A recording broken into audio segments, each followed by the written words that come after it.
Another 3 months have gone by very fast, and it's time to have a look back at some of the highlights of this quarter. I decided to record this video in the first half of September after seeing that my script had already become quite big.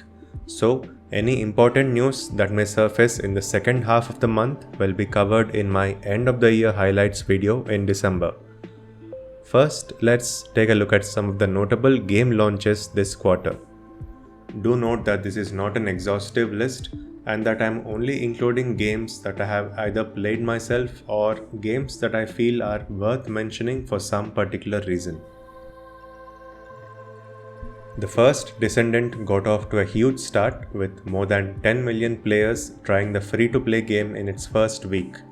Unsurprisingly, the game was criticized for its monetization model, which required players to either invest dozens of hours to farm for new characters and other loot, or fork out hundreds of dollars to speed up their progress.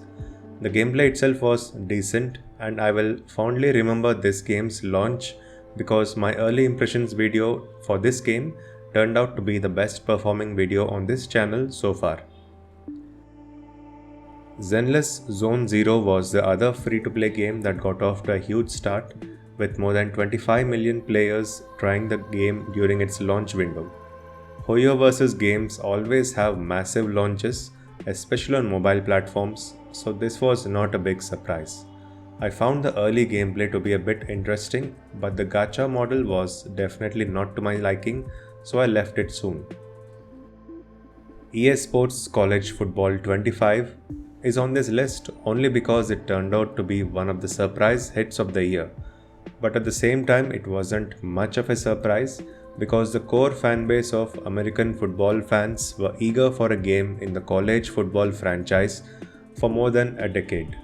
College Football 25 received mostly positive reviews, and it was interesting enough for more than 2 million people to order the premium version, which let them play early. I guess EA has now found their next big cash cow, and it won't be surprising to see them turn this into an annual franchise like Madden NFL and EA Sports FC. Kunitsu-Gami Path of the Goddess is easily the most interesting game I played during this quarter. It's essentially a tower defense game that infuses a lot of traditional Japanese culture into the gameplay.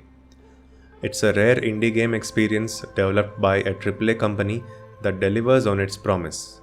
This title is available on Game Pass, and I'll use this opportunity to once again recommend this title if you like any kind of action games. Moving on to another action game, Black Myth Wukong became a huge hit after 4 years of teasing players worldwide. The developer Game Science was able to sell more than 18 million copies within 2 weeks of the game coming out. It became clear upon release that the game is not a true Souls-like that most of us are expecting it to be, but is more of a boss rush action game that features over 80 boss battles. The game's difficulty seems to be mostly manageable, with some bosses posing a steep challenge. Concord was one of the most notable launches not just of this quarter but the entire year. We'll talk more about this game in the next section, but speaking just about the launch, it's safe to say that it was very slow and did not sell as many copies as the developer and publisher would have liked. And before the game could recover from its shaky launch, it got shut down. Just like that. We'll get back to this soon. Next up is World of Warcraft: The War Within. I've spent barely 2 hours playing the starter edition of World of Warcraft, so I'm not qualified to talk about this new expansion, but I'm including this as a notable launch because 2024 marks the 20th anniversary of World of Warcraft, which is simply incredible. I mean, some games have stayed online for longer than that, sure, but there's no other game that has been successful on the same scale as WoW for such a long time. And looking at the critic reviews for the latest expansion, it's safe to say that the World of Warcraft still has a lot to offer to the world of video games. Squirrel With A Gun came out of nowhere and surprised audiences by delivering exactly what it promised: a squirrel with a gun. This is the latest in the line of games whose big twist is that the main character is an animal, but hey, as long as the gimmick entertains people, no harm done, right? Star Wars Outlaws could probably have used a gimmick because simply delivering an open world Star Wars experience was not enough for the audiences to appreciate this game. When I played this game at launch, I found the forced stealth missions to be quite annoying, but to the developers' credit, they fixed these missions in the early part of the game to give players a fighting chance. Outlaws is not a bad game by any means, but it shows that making a full-length Star Wars game without a Jedi as the main character will always be a huge risk. Finally, Astrobot became a critically acclaimed game upon launch, bagging extremely high scores on both Metacritic and OpenCritic. At the time of recording, Sony has not yet revealed sales figures, but I'm sure the publisher will be glad with the review scores alone, especially after the disastrous reception of Concord. Now let's talk about some noteworthy events that happened during this quarter. Similar to the game launches, this is not an exhaustive list, nor does it necessarily contain only the most important news. These are just some of the things that happened in the industry this quarter that I felt were worth mentioning. And we begin with Gamescom. Sitting between the Summer Game Fest and the Game Awards, this season of gaming news still had a lot to offer to gaming audiences worldwide. People who attended the in-person convention in Germany had the opportunity to try demos of several upcoming titles. Next, there was a lot of important news from Xbox, mostly regarding the Game Pass subscription. PC users did not have much to worry about apart from a price hike, but Xbox console users had a lot to think about, with the old Xbox Game Pass for console subscription being phased out, and a new standard tier replacing it without day one releases. If you want to continue playing new games on day one on an Xbox console, you will need to use the Xbox Game Pass Ultimate subscription tier, which conveniently enough got a price hike. All this was seemingly done to charge users more for playing high-profile games like Call of Duty on day one, while still trying to maintain a decent subscription price for users who do not care much about day one releases. Anyway, there's more.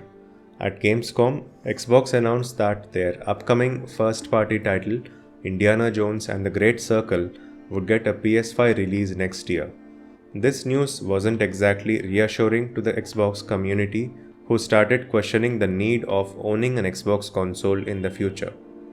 This sentiment is shared by the PlayStation community as well, because we now know that all first-party titles from PlayStation Studios will end up on the PC at some point.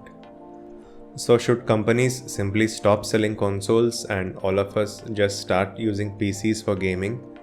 That is an unlikely situation, but with Xbox and PlayStation clearly struggling to turn profits with their console business, the future of these old platforms is definitely up for debate. Now let's get back to Concord. So far we have already talked about its disastrous launch and its quick shutdown. It's fair to say that this news sent shockwaves throughout the industry. The developer Firewalk Studios spent 8 years on this project, although it's not clear how many of those years were spent in the production phase. In any case, spending that much time to create a project and then watch it get shut down in just 2 weeks must have been rough for the studio, which at the time of recording has not commented on their future plans.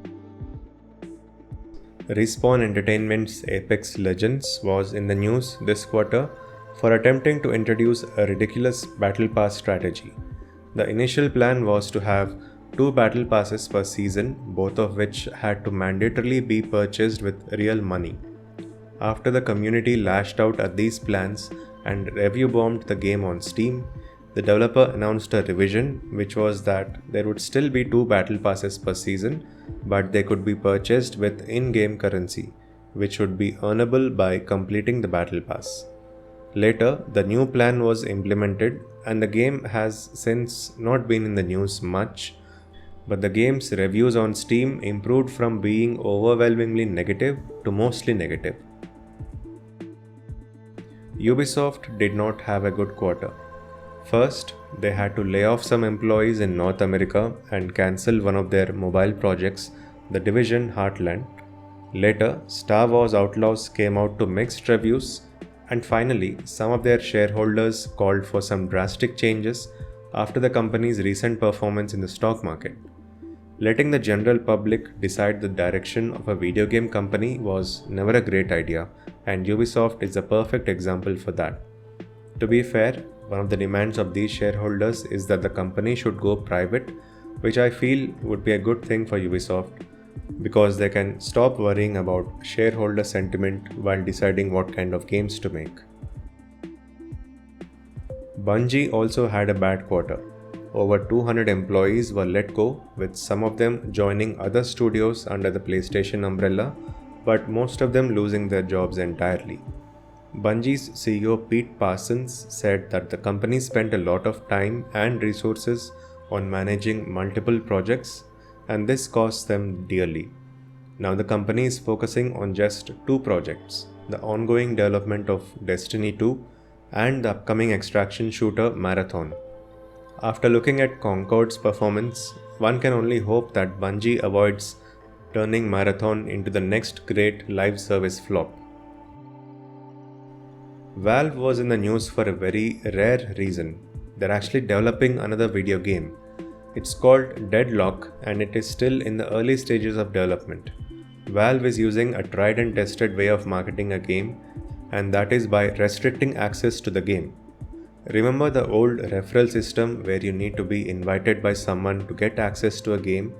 Well, Deadlock is doing exactly that, and it's working really well. Of course, it helps that Deadlock is actually a likable game, but the referral system is no doubt helping in building the hype. One surprising piece of news this quarter was the revival of Tango Gameworks, which was shut down by Microsoft earlier this year. Krafton, the company that publishes PUBG, came in at the last minute and announced that Tango would in fact continue to exist and that Hi-Fi Rush, Tango's latest project, would now be owned by Krafton. It's not clear how many of the older employees of Tango made it back to the revived studio, but at least some of them did, and this may mark the start of one of the most memorable comeback stories in the industry. Last but not the least, Sony finally announced the PS5 Pro, which was leaked several weeks ago. With an asking price of $700 for a console with no disk drive or vertical stand included by default, the PS5 Pro is a hard sell in a market that is already very price sensitive. Putting aside the price, the key problem with the PS5 Pro is that the upgrades it claims to provide don't really seem that exciting. The presentation claimed that the main benefit of this console is that it lets you play games at 60 FPS even while using fidelity mode. That's nice, I guess, but it's hardly a reason to buy a more expensive console. For comparison, when the PS4 Pro and Xbox One X were released, they offered a clear benefit, the capability to handle 4K content better, which was a huge upgrade compared to the base consoles which were built with 1080p output in mind. But right now, we are still in the middle of the 4K era with 8K displays nowhere near to becoming mainstream. The base PS5 is powerful enough to play most games at 60 FPS while offering a decent visual quality. So what's the point of paying extra for a slightly better looking display? And then there's the whole issue of not getting the disk drive included by default. That immediately alienates people who prefer to buy physical versions of all their games. At the time of recording, there's been no announcement, but I won't be surprised if Sony goes back on this decision and later announces that the PS Pro will actually include a disk drive by default. Microsoft has also announced a new console launch for later this year, but that's simply the same old Series X with a bigger SSD. Perhaps Microsoft didn't feel the need for a Series X Pro, or maybe they knew that it would be a hard sell right now. Anyway, it'll be interesting to see what kind of sales the PS5 Pro gets when it launches later this year. And that wraps up the highlights of Q3 2024. Once again, it proved that 2024 is both one of the best and one of the worst years in recent gaming history. We now enter the final quarter, which includes the crucial holiday season, which will make or break the fortunes of many publishers. Thanks for watching and see you in the next quarter.